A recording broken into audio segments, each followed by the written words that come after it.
Bienvenidos a El Reloj de Dios. El Reloj de Dios presenta El Segundero. Un acercamiento a los temas desarrollados en El Reloj de Dios, en la voz de los profesionales. Comenzamos.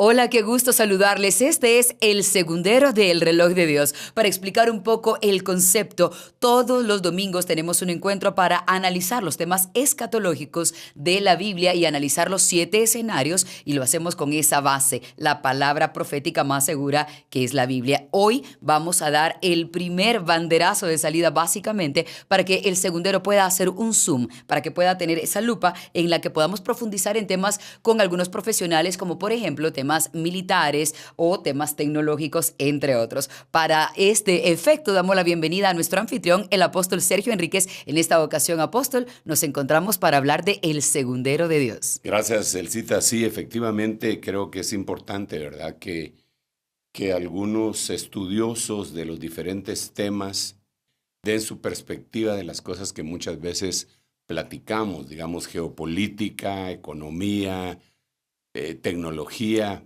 todas aquellas cosas que pues tal vez nosotros las vemos superficialmente, pero que ellos se han sumergido en eso, y no solamente eso, sino que viven de eso. Es decir, viven, su profesión es eso, no tienen como hobby la tecnología, sino que su profesión es esa, ¿verdad? Para que entonces podamos profundizar un poquitito más. Así que qué lindo que podamos dar este banderazo de salida, y como tú le dices, y que el Señor nos ayude para aclarar y estar pendientes para orientar a todos aquellos que quieran recibir la palabra de Dios y un poquito más de instrucción al respecto del tema. Dentro de ellos incluso nosotros mismos. Claro, ¿verdad? que Porque si estamos llamando gente que sabe mucho más que nosotros de temas específicos, y que nosotros tal vez hemos oído sonar campanas, pero que no sabemos dónde, que ellos nos digan por quién suenan las campanas, dice, por quién doblan las campanas. Así que, qué bueno. Claro, apóstol, y como bien mencionaba usted, hemos hablado, por ejemplo, de la inteligencia artificial, y en este programa, que será un complemento del Reloj de Dios, podemos profundizar acerca de qué es la inteligencia artificial, cómo funciona, cómo la utilizamos, cómo nos protegemos, etcétera. Y este sería nuestro primer programa. Vamos a preguntar inicialmente qué es la escatología y cuál es la importancia de esta en la vida del cristiano. Fíjate que sí, hay que empezar por el principio siempre, Claro. ¿verdad? ¿No? Y mucha gente no tiene el concepto claro de lo que es la escatología. Cuando uno no tiene el concepto, puede pensar que es cualquier cosa menos lo que verdaderamente es, ¿verdad? Exacto. Entonces creo que tenemos que ir al significado etimológico primariamente de la palabra, y que está dividida. Es una palabra compuesta por escatos y logos. Escatos nos habla del tiempo, no tiempo, sino escatos quiere decir final, lo último, ¿verdad? Lo último, eso es lo que quiere decir. Y logos es estudio. Aparte que también se puede traducir como palabra, etcétera, pero una de sus traducciones es estudio. Entonces, al unir las dos palabras y tratar de conceptualizarlas, diríamos que es el estudio del final, ¿verdad? Perfecto. Obviamente, ya al seguir contextualizándolo con la Biblia, vamos a estar hablando del estudio del final de los tiempos. Esto es bien importante, porque algunos creen que escatología es el estudio del futuro. Claro. ¿Verdad? Y no es el estudio del futuro, Exacto. sino que es el estudio del final de los tiempos. Estos son dos conceptos totalmente distintos, porque si fuera el estudio del futuro, tendría que eliminarse la palabra profética más segura y nosotros profetizar, en el mejor de los casos, porque algunos sería adivinar lo que viene. Pero no es eso escatología. El final ya está escrito en la palabra escrita, en la palabra profética más segura, ¿verdad? Ya está escrito. Entonces, escatología es estudiar lo que la misma palabra dice que es lo último. Y en base a eso tener una especie de mapa de circunstancias en las cuales nosotros podemos estar viendo. Y entonces ahí sí ya hacer una línea de tiempo. Pero mira, es como que si tú vas no sé, vas a Puerto Barrios, ¿verdad? Y ya son 310 kilómetros bien complicados, ¿verdad? Claro. Y cuando llegas a determinada altura de la carretera, empiezas a ver anuncios, ¿verdad? Donde, bananera, a tantos kilómetros Puerto Barrios, entonces ya sabes cuánto te queda. Así es la escatología, prácticamente al analizar los eventos que nos rodean, que han sucedido, sabemos los que se aproximan. No es que los estemos adivinando, es que los estamos estudiando porque ahí están, ¿verdad? Eso queda clarísimo, apóstol. Y ahora vamos al tema de los escenarios escatológicos. Son 7, podría decir cuáles son estos escenarios escatológicos y qué es lo que significan. Sí, claro, aunque antes de entrar en esa temática, yo quiero insistir que hay que estudiar lo último. Entonces, para eso tenemos que saber cuándo empieza lo último. Porque ¿Cuál es el inicio, el final? Exacto. ¿Cuándo es el inicio de lo último? Muy bien. Y cuándo es el final de lo último. Perfecto. Porque por ahí podemos especular y elucubrar un montón de cosas, pero ¿qué es lo que dice la Biblia? Entonces, hay una pauta profética, bíblica, que nos marca exactamente, doctrinalmente, cuándo es el principio de lo último. Y, por lo tanto, cuándo es la escatología que está estudiando eso. Mira, pues, en el libro de Job, imagínate, Job es el primer libro que se escribió en la Biblia. No es Génesis. No es Génesis. Génesis... Éxodo, Levítico, Números y Deuteronomio lo escribió Moisés posteriormente con la revelación que Dios le dio. Pero el primero que se escribió es Job. Job, cuando Moisés escribió, Job ya estaba escrito, en otras palabras. Entonces, Job dice unas cosas impresionantísimas que están alejadas de nuestro tiempo, ¿verdad? Por ejemplo, Job habla de Rahab, pero no Rahab la ramera, sino que un monstruo. Habla de Leviatán, ¿verdad? Habla de cosas que nos parecen escandalosas, pero de monstruos marinos y todo. Sí. Habla Job, ¿verdad? Habla de los hijos de Dios regocijándose en las estrellas mientras la creación está siendo llevada a cabo. Pero hay una cosa que Job dice dentro de la multitud de extraordinarias. Mira, Job habla del zodíaco. Wow. Imagínate. Job. Pero de una perspectiva diferente. No, desde la perspectiva bíblica judía, habla del zodíaco. Claro, no con el nombre de zodíaco, ¿verdad? Pero Job habla de esos símbolos. Es un libro impresionante. Claro. Pero, bueno, toda la Biblia lo es. Pero Job menciona, me parece que le dice Mazarot. A lo que nosotros conocemos como zodíaco. Ese es el nombre que Mazarot, le da. Sí, la Mazarot. Bueno, volvamos otra vez al punto. Job dice, yo sé que mi Redentor vive. Fíjate, lo está diciendo antes de que Moisés escribiera. Y entonces dice, y en el día final,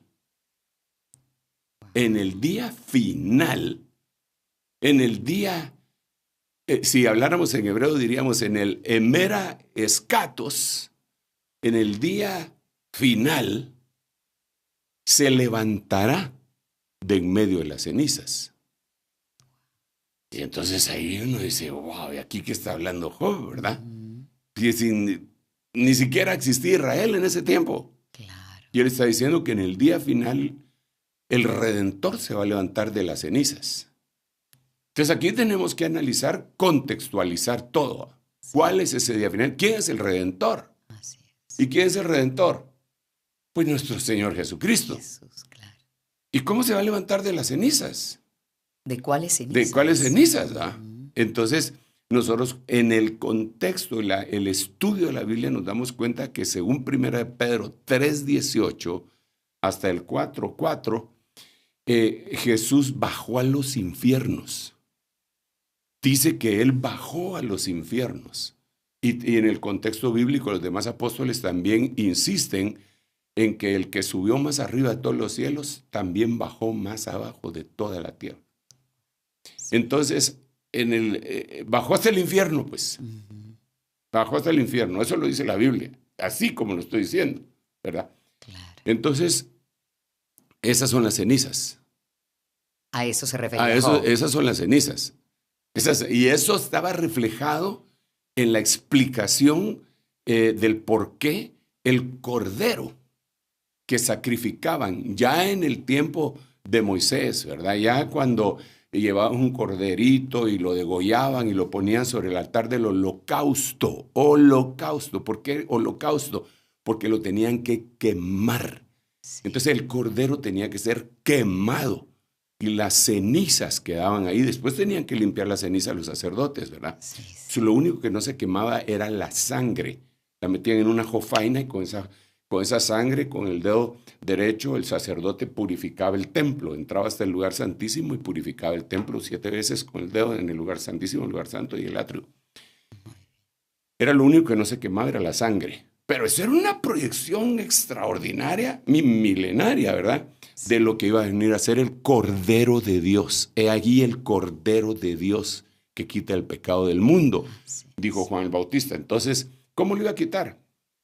El Señor tenía que morir y su sangre iba a ser guardada en la jofaina, espiritualmente hablando. Sí. La sangre de Cristo está fresca en la jofaina divina y por eso que nosotros se puede cumplir la palabra en nosotros cuando dice vosotros habéis sido predestinados para ser rociados con la sangre del Cordero. Debemos, entre paréntesis, tenemos que saber que la sangre de Jesús se derramó o se derrama, se rocía y se bebe.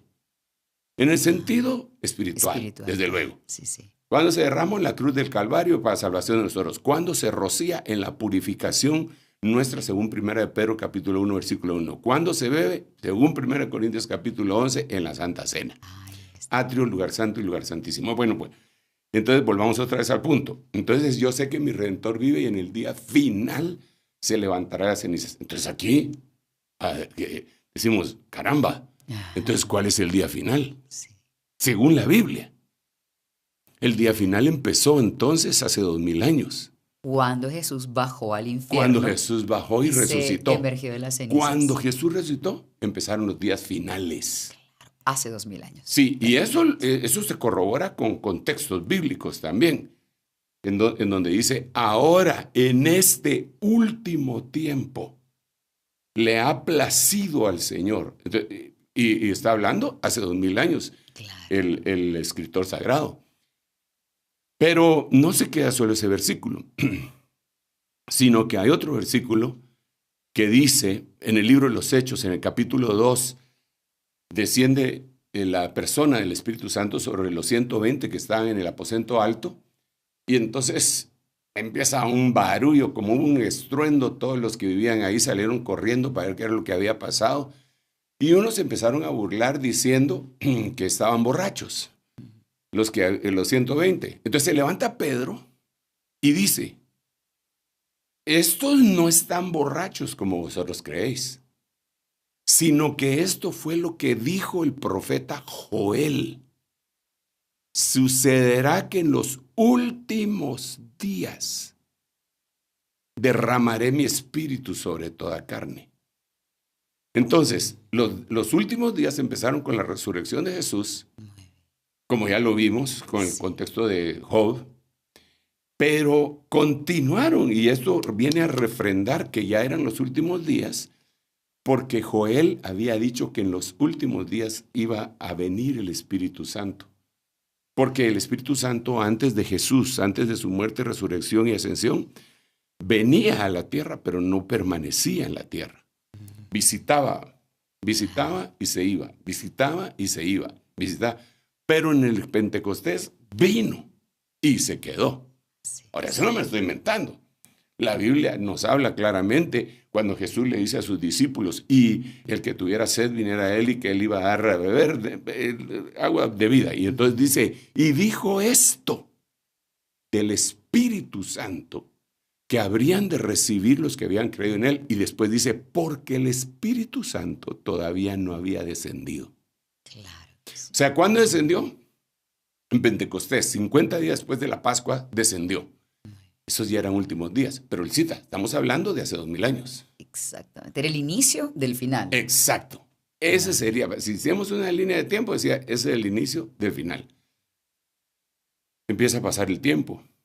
Pero, y para nosotros nos parece que es, híjole, tardadísimo. ¿Cuántas generaciones han pasado? Pero lo dice también la Biblia. Eso también lo dice la Biblia, porque dice que algunos tienen por tardanza su venida, pero, tanto lo dice el Salmos como lo dice Pedro. Pero dice, pero que no nos olvidemos que para el Señor, un día es como 1000 años, y 1000 años es como un día. Es decir, para él han pasado 2 días. 2 días. Acaba de pasar. Son los últimos días. Claro, ¿Verdad? claro. Entonces, pero para nosotros que somos microscópicos, ¿verdad? Entonces, el tiempo de vida de nosotros es como una exhalación en la eternidad, ¿verdad? Claro. Y por mucho que sea alargada nuestra vida aquí. Cierto. Entonces ahora, con la pregunta que tú me hacías, Observando los 7 escenarios. entonces vemos escatológicos. los 7 escenarios. La realidad es que ¿de dónde sacamos los 7 escenarios? ¿Cómo surgieron los 7 sí, escenarios? Mira, la verdad es que yo oía mucho que mucha gente decía que Israel es el reloj de Dios. Y yo sí sé que Israel, porque el Señor señala y dice, cuando veáis la higuera, que consideremos la higuera, y la higuera es Israel. Pero no solo es Israel, cuando se mira el contexto bíblico. Entonces yo llegué a la conclusión, por la Biblia, y por el estudio de la misma y el Espíritu, que Israel es uno de los escenarios, es una aguja del reloj de Dios, no es el reloj de Dios. Ahora, ¿por qué digo esto? Porque el Señor lo dijo. El Señor dijo que iba a haber señales en los cielos. No dijo que solo iban a ser en Israel. Dijo que iban a haber señales en la tierra. Dijo que iban a haber terremotos. Dijo que iban a haber hambres. Dijo también el Señor que tuviéramos cuidado de no ser engañados. Eso ya no puede ser tierra. Eso ya no puede ser tierra, eso tiene que ser mundo, que es distinto. Mundo de tierra es distinto. Entonces, y hay otros, digamos, hay gente que, hay un grupo de científicos, algunos de ellos con premio Nobel, que hicieron uno que se llama el reloj del fin del mundo. Y ese lo tienen ahí y ellos van moviendo las agujas del reloj. La última vez que yo chequeé eso, me parece que ellos dicen que estamos a pocos segundos del fin. Del fin del mundo, dicen ellos. Sí. Yo no estoy de acuerdo. Yo diría tal vez del fin de una época, pero no del mundo, porque faltarían 1000 años para que se termine el mundo en caso de que ahorita estuviéramos finalizando el tiempo de los gentiles. Bueno, entonces los 7 escenarios son como los tacómetros o como todos esos relojitos que llevan los aviones, ¿verdad? Que uno dice, ¿y este reloj para qué servirá? Solo mira las rueditas y el que sí sabe, el capitán, mira la presión del aceite, mira, no sé, la gasolina, mira un montón de cosas que uno no sabe lo que están viendo, ¿va? Es cierto. Pero tiene un tacómetro, Gigante. tiene un montón de relojes, ¿va? Y entonces él sabe qué es lo que tiene que hacer en base a la información que recaba de los diferentes relojes. Entonces, yo creo que nosotros no podemos estar pendientes solo de Israel, sino que tenemos que ver todo el conglomerado de escenarios. Dentro de esos escenarios, entonces, sale la familia. ¿Por qué la familia? Bueno, porque el Señor profetizó en Malaquías capítulo 4, los 2 últimos versículos, diciendo que en los últimos días Él iba a hacer volver el corazón de los padres hacia los hijos y el de los hijos hacia los padres, antes de que viniera el día de Jehová grande y terrible. Luego en Mateo se habla también de que iba a haber una destrucción familiar, porque los hijos iban a entregar a las autoridades a los padres, y los padres los iban a entregar a los hijos. Entonces, al juntar estas dos cosas, decimos, hay destrucción familiar y hay restauración familiar. Por lo tanto, y al ver el ataque que hay en contra de la familia a nivel mundial, Decimos, este es un escenario. Es una señal. Sí, un escenario. Yo le llamaría mejor más grande. Un escenario porque ahí van a haber muchas cosas, muchas cosas. Ok. Cuando miramos la tierra, es tremendo, ¿va? Claro. Porque ahí ya no está hablando Israel.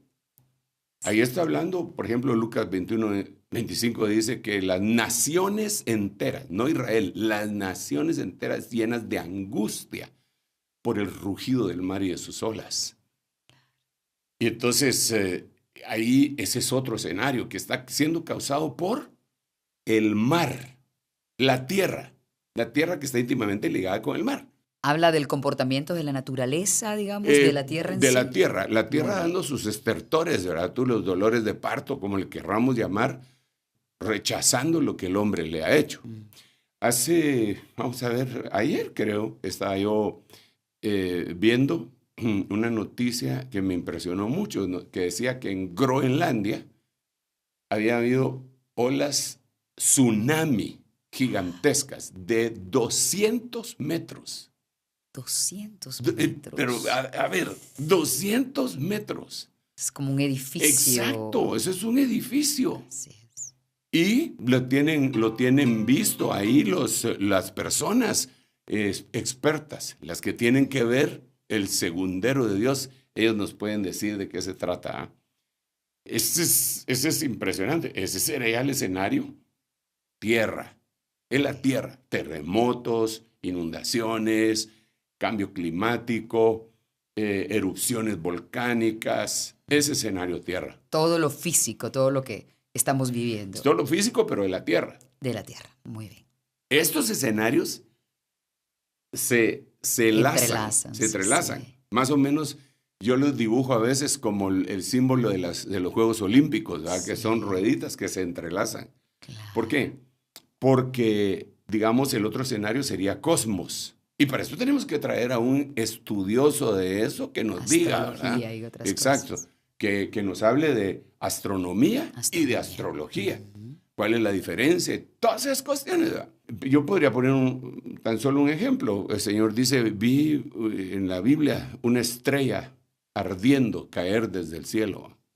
Entonces ahí ya no está hablando de la tierra solamente, pero sí va a estar intercalada, entrelazada, Sí. Sino que de un cuerpo celeste. Ese sería el cosmos. Claro. Y ahí, en los descubrimientos que hay, los tremendos supertelescopios que la humanidad ha hecho y que los ha mandado en sondas y que mandan señales.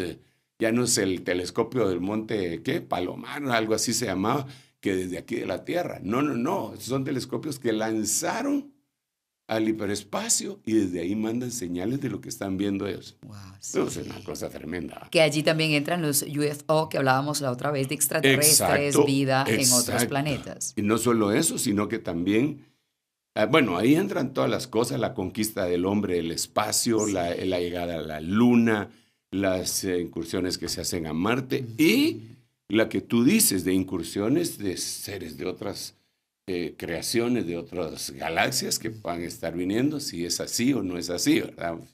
Ahí son los expertos, ¿verdad? Yo solo estoy diciendo de qué se trata de la temática. Así es ya Israel. Claro.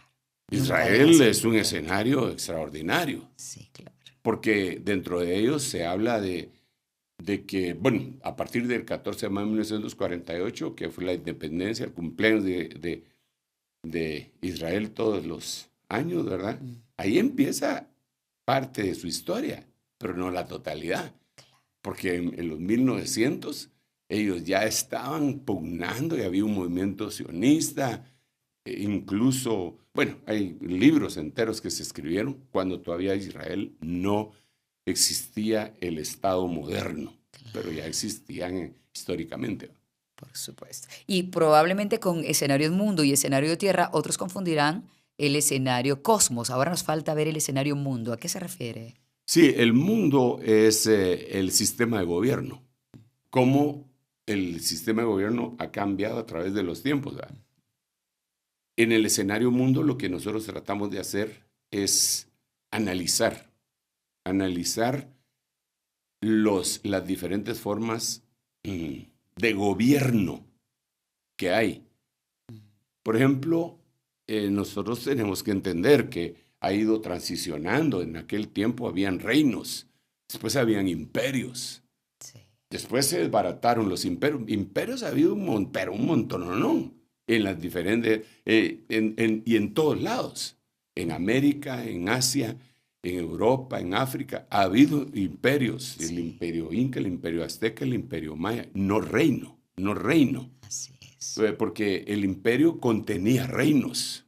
Sí. El más grande de todos es el imperio británico, que nosotros lo vimos casi morir, ¿verdad? Sí. Pero digamos, tenemos el imperio mongol, tenemos otros imperios.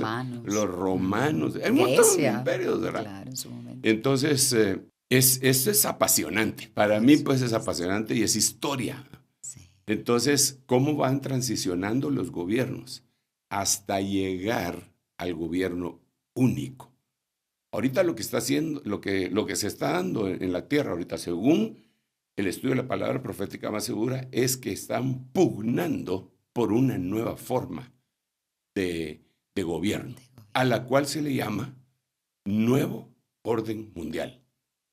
Entonces, ese nuevo orden mundial está bien claro y bien entendido que va a gobernar todo el mundo, como que fuera un solo gobierno. Pero para eso ha llegado muchas transiciones, híjole, bastantes. ¿Sabes?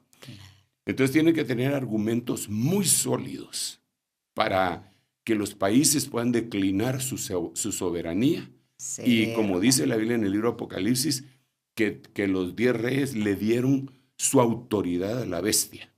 Digamos, aquí podríamos poner ejemplos que los tendrían que venir a explicar con mayor detenimiento los hermanos que vamos a invitar, los especialistas en ese tema, ¿verdad?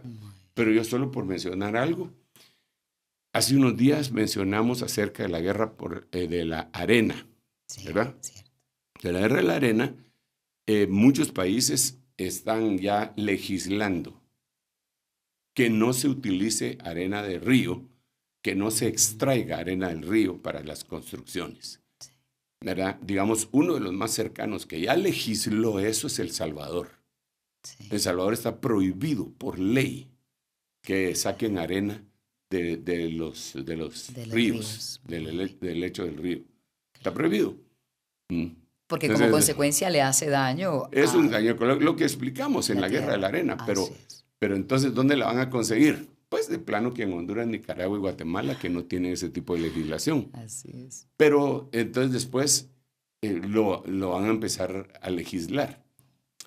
Cuando eso se legisle, ningún país va a querer, porque va a ser contra la ley. Eso va a ser como va a ser tan perseguido, penalizado como el narcotráfico, ¿verdad? Claro. Porque le van a descubrir su verdadero valor a la arena. Entonces, ¿qué es lo que van a hacer? Lo que ya están haciendo. Se van a alta mar con maquinaria extraordinaria y del fondo del mar sacan arena. Wow. Y nadie les puede decir nada. ¿Por qué? Porque son aguas internacionales. Exacto. No tienen un gobierno que diga, aquí no puedes hacer esto. Entonces, ese sería un argumento para el gobierno mundial, ¿va? Claro. Decir, bueno, nosotros vamos a gobernar en el mundo. Eso no se puede hacer. Aunque sean aguas que no estén a 200 kilómetros de una nación, no lo pueden hacer. Van a convencer. Estamos en esa transición. Ahí entramos en mundo. Claro. Y todos están íntimamente ligados. Cuando vemos el escenario Babilonia, claro, que es otro, es la Babilonia ancestral, esa potestad que desde los inicios, allá en Génesis capítulo 11, trató de contaminar a Nimrod. Y que Nimrod lo que dijo fue, hagamos una torre cuya cabeza tenga conexión con el cielo. Él no dijo, como dicen algunas versiones, hagamos una torre que llegue hasta el cielo. No, cambia mucho ese significado. Totalmente. Yo me acuerdo que hay una canción que decía, para subir al cielo se necesita una escalera grande y otra chiquita. Eso sería la doctrina de los que creen que Nimrod dijo eso. Nimrod no dijo eso. Nimrod lo que dijo fue, Hagamos una torre, más o menos como una antena parabólica, que reciba señales y órdenes de una Babilonia que está arriba. Y entonces eso fue lo que cuando Dios confundió los idiomas. Sí. Ok, pero esa torre de alguna manera está hecha ahora. Entonces la Babilonia es el receptor de las órdenes de la potestad caída Babilonia, y que la recibe y la traslada al mundo para agarrar a la humanidad. Por ejemplo, la Agenda 2030. Sí. Esa tiene muchas cosas que fueron extraídas no de la mente humana, Claro. porque algunas son criminales. Y eso ¿verdad? marca una agenda para varias naciones, no Para solamente todas, para una. Sí, sí. para todas las naciones, porque hacia eso es a donde va. Wow. Entonces, por el otro lado está la iglesia, Eso, el ¿verdad? escenario de iglesia. porque el escenario de la iglesia es impresionante y también es una antena parabólica. Pero distinto. Que recibe órdenes y está conectada con la Nueva Jerusalén. ¿Por qué razón? Porque existen 3 Jerusalén. La terrenal, que está en Oriente Medio, la espiritual, que es la iglesia que está en todo el mundo, y la celestial, que la describe Apocalipsis capítulo 20 al 22. Entonces, en esa Jerusalén celestial, que también le conocemos como Sión, en la ciudad del Dios vivo, de ahí recibe órdenes, o debería recibir órdenes, la Jerusalén espiritual, la cual es la iglesia. Y esa difunde esas órdenes a todas sus embajadas, que son las congregaciones, Claro. para trasladar la doctrina adecuada. Entonces, esto está pugnando con lo que recibe Babilonia, Sí, ¿verdad? claro. Porque Babilonia lanza su doctrina Así es. y se la lanza a la Babilonia terrenal para que la difunda. La Nueva Jerusalén lanza su doctrina sobre la Jerusalén espiritual para que difunda su doctrina. Y estas dos se chocan, Una es para contaminar, la otra sería como para se salvar. pelean. Entonces, y ese es uno de los problemas que tenemos, porque eso no viene de ahorita, sino que esto viene de hace muchos años. Es más, yo diría que en donde se acentuó más fue en el año 300 después de Cristo, ¿Por qué? en donde se babilonizó la religión. El cristianismo fue babilonizado. ¿Qué quiere Entonces, decir? que fue contaminado con Contaminado. costumbres que no eran cristianas. Con costumbres que no eran cristianas y permearon la capa de la iglesia. Y entonces se trajo a la iglesia, se trajo la idolatría, un montón de cosas. Hasta la Navidad, que era una fiesta del mitraísmo, que era un culto al sol, se metió. Entonces, por un lado, Babilonia ataca a la iglesia, y por el otro lado, la iglesia pronuncia su doctrina, y entonces dice la Biblia, no lo digo yo, dice la Biblia, no participéis de las obras infructuosas de las tinieblas, antes bien, desenmascaradlas. Entonces es el choque de 2 reinos, la luz, la Jerusalén espiritual, las tinieblas, la Babilonia espiritual. Entonces ahí ya tendríamos esa no es la explicación entera, desde luego. Eso es pegarle un piochazo a la iglesia y Sí. para que de ahí salga un cúmulo de enseñanza para poder orientar adecuadamente a todo. Y de ahí salen tantas cosas que no pararíamos. Entonces tendríamos la iglesia, Babilonia, mundo, tierra, Israel, cosmos y familia. Ahí está. Las 7. ¿Alguno de estos escenarios escatológicos es más importante que el otro o todos tienen la misma jerarquía? Todos tienen la misma importancia. Sin embargo, parecería que Israel contiene señales un poco más específicas porque el Señor, por ejemplo, dijo, cuando veáis a Jerusalén rodeada de ejércitos, sabed que el tiempo de sus devastaciones ha llegado. Entonces eso dice uno, wow. Y eso de las devastaciones, ¿qué va? Hay otras cosas, pero ya no tienen que ver con Israel. Por ejemplo, dice que el río Éufrates se va a secar. Sí. Entonces ahorita, los expertos, esos serían los que tendrían que Los venir a platicar, los profesionales tendrían sí, que venir a conversarnos de eso, pero así a grandes rasgos, se dice que hay algunas partes del Éufrates está siendo secada. A propósito. O Ese la es el naturaleza. asunto, ese es el ya. asunto. Porque entonces ya cuando uno le acerca el zoom dice, oh, ¿y por qué se puede estar secando si es una fuente de agua interminable a que Dios dejó? Pero cuando vemos, Turquía ha hecho grandes represas. De Turquía nace el Éufrates en la parte norte y baja por medio de Irak hasta el Golfo Pérsico. Entonces, Turquía tiene la llave. Cerramos el río. Se cumple. Y el problema es que Turquía es un problema tremendo ahorita. Pero ahí ya es mundo.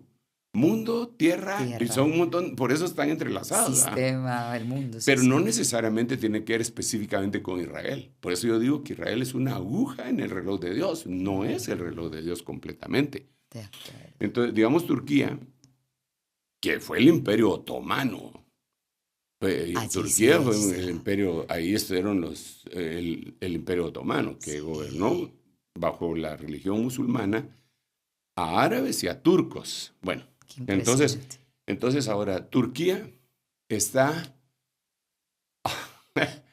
en la pura frontera.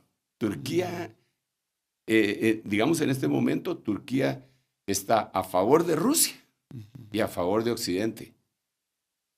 Y nadie le puede decir nada. Ellos quieren seguir trabajando con el dólar, pero también quieren formar parte del BRICS. Ahorita Turquía acaba de presentar su solicitud para entrar en el BRIC. Claro. Eso es terrible, por eso ya es económico. Claro, que son países emergentes separados. Sí, Brasil, Rusia, India, China, por eso es BRIC. Y entonces él quiere participar. Ya presentó su formal petición, ¿verdad? Para participar. Pero es parte de la OTAN. Entonces, están jugando los dos bandos, pero tenemos que tener bien claro que al norte está el Mar Negro y por medio de Turquía, de Estambul, se sale al Mediterráneo, al Mar Egeo. Entonces, geopolíticamente hablando, es muy importante. Pero eso lo tienen que explicar los estudiosos, ¿verdad? Yo solamente estoy dando pinceladas para explicar que no todo el reloj de Dios es Israel, sino que hay diferentes escenarios, familias que mencionamos, Muy bien, apóstol, y hablando ahora del segundero y de por qué existe este programa, que dijimos antes es acercarle la lupa de una manera diferente a los temas, porque es importante prestarle atención a estos profesionales que vienen a complementar cosas que por tiempo no mencionamos en el reloj de Dios. Mira, yo creo que esto es más o menos, si me permiten hacer la comparación, en medicina.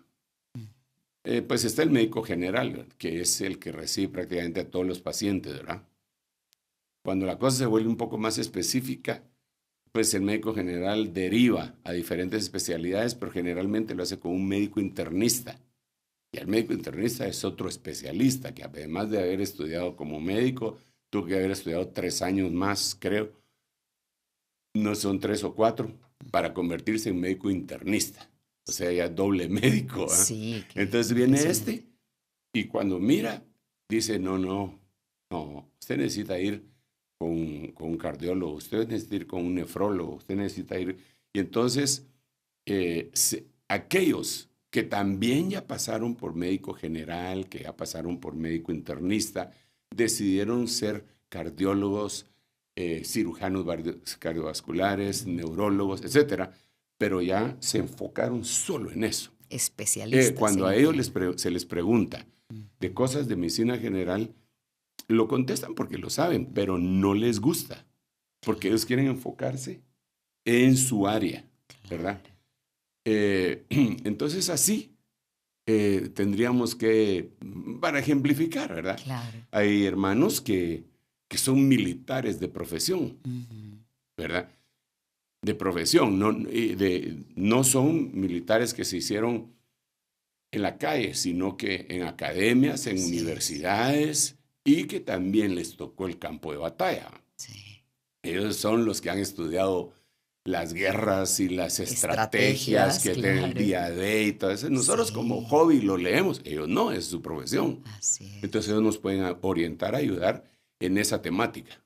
Y decirnos, no, mire ahí, lo que pasó o va a pasar es esto. Entonces hay que ponerles atención, ¿verdad? Porque entonces se aclara el panorama de lo que nosotros estamos viendo así a nivel general.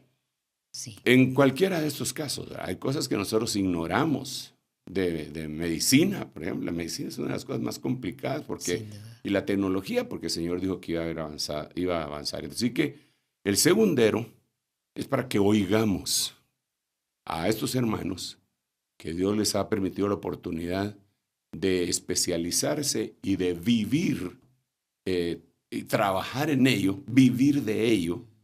Así que son profesionales. Profundizan completamente. Para finalizar, ¿cómo elegir a esos profesionales? ¿Cómo distinguir a uno que tiene una mente clara respecto al tema del que habla y otro que de repente no y tal vez está incluso desviado espiritualmente? Yo creo que por eso es tan necesario el reconocimiento de autoridad, ¿verdad? Porque Dios nos deja ver que la revelación, el Señor le envía en jerarquía. Eso lo vemos en Apocalipsis. Dice la revelación de Jesucristo que Dios le dio. O sea, revelación de Dios se la dio a Jesucristo. Claro. Y Él la envió por medio de su ángel a su siervo Juan, para que Juan que le hablara a los ángeles de las iglesias. Y los ángeles de las iglesias son los ministros al pueblo. Entonces vemos que existe una jerarquía. Eso es una cosa. La otra cosa que deberíamos de analizar es el hecho que eso solo el Espíritu Santo lo puede dar, ¿verdad? Definitivamente, porque tiene que haber cierto grado de humildad y reconocer, leernos entre nosotros, digamos lo que hemos dicho siempre. Pedro leía las epístolas de Pablo y hablaba de Pablo y decía, así como nuestro hermano Pablo nos habla en todas sus cartas, cosas difíciles de entender, que los indoctos tuercen para su propia perdición, igual que lo hacen con las demás escrituras. O sea que puso las cartas de Pablo a nivel de las demás escrituras.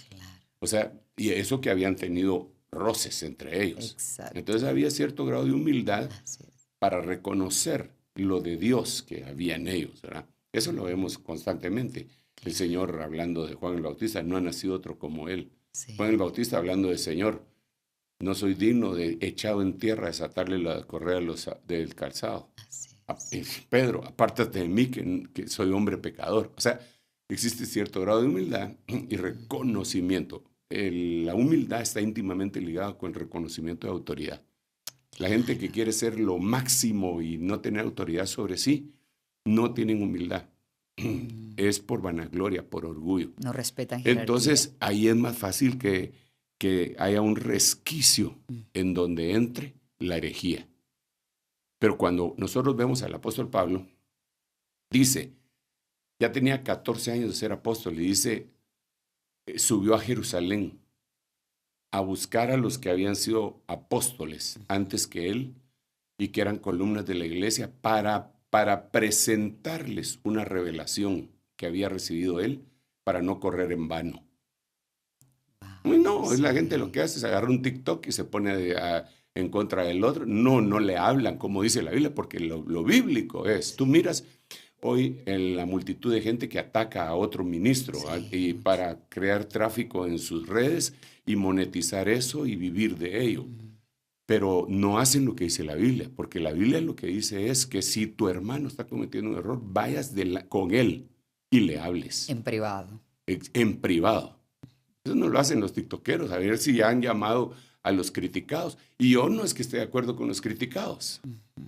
Pero sí explica cómo debería ser. Pero la Biblia dice cómo debería de ser antes de criticarlo.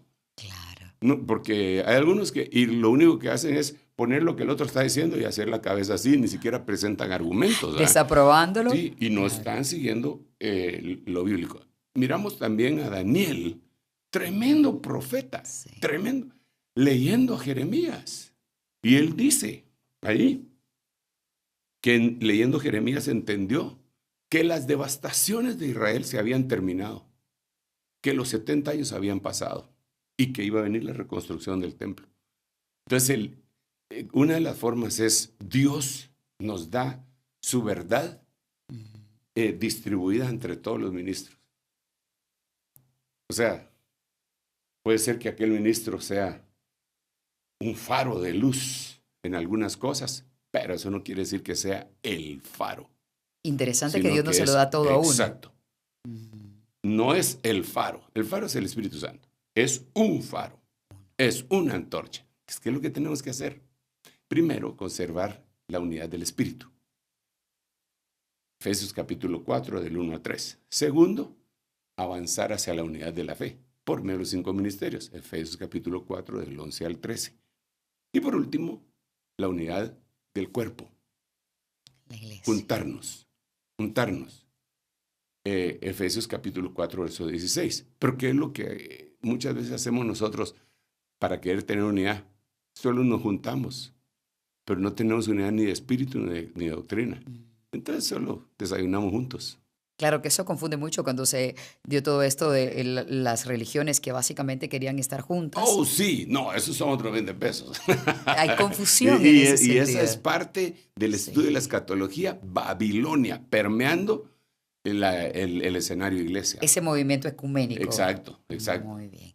Para finalizar, una invitación para los espectadores del Reloj de Dios que han aprendido a estudiar la Biblia de una manera diferente y que ahora pueden complementar ese conocimiento con el segundero. Sí, bueno, quizá una reflexión, un consejo es que esto no lo escribió hombre alguno y por lo tanto el único que lo puede explicar es el que lo escribió. Y el que lo escribió es el Espíritu Santo. Así es. Entonces creo que debemos ser llenos del Espíritu Santo, suplicarle a Dios que nos vaya manifestando por medio de su iluminación, revelación, manifestación, las verdades bíblicas, ¿verdad? Y evaluar, discernir y avanzar. Es importante, sobre todo en este tiempo. Perfecto. Gracias, Apóstol Sergio. Gracias a ustedes por acompañarnos. Estén pendientes de las redes sociales para ver cuándo hay episodios del segundero y complementar la información del Reloj de Dios. Y nos encontramos allí. Hasta pronto. Esto fue El Segundero. Un acercamiento a los temas desarrollados en el Reloj de Dios, en la voz de los profesionales. Una producción de El Reloj de Dios y Ministerio Ebenecer.